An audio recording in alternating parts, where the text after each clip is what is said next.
হাওড়া ব্রিজের এবার নতুন লুক। কানাডার বিখ্যাত জাকার্টিয়ার ব্রিজের আদলে হাওড়া ব্রিজে দেখা যাবে আলোর খেলা।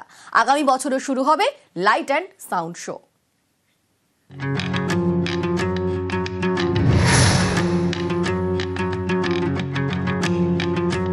হাওড়া ব্রিজ কলকাতার মুখ। গঙ্গা দিয়ে সময় বয়ে যায়, যুগ যুগ ধরে সেই সময়ের ঢেউ গনে এই বিশাল ব্রিজ। হাওড়া ব্রিজের রক্ষণাবেক্ষণের দায়িত্বে কলকাতা পোর্ট।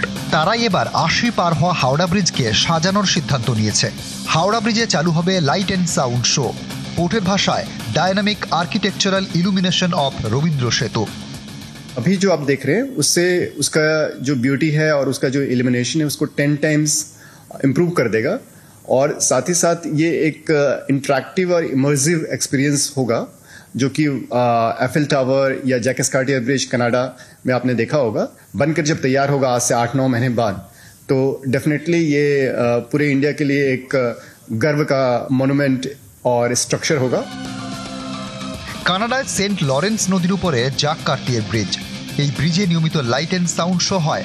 সেই আদলেই হাওড়া ব্রিজেও দেখা যাবে আলো শব্দের যুগলবন্দি। দুর্গাপুজো, স্বাধীনতা দিবসের মতো 50টি বিশেষ দিনে হাওড়া ব্রিজে লাইট অ্যান্ড সাউন্ড শো হবে।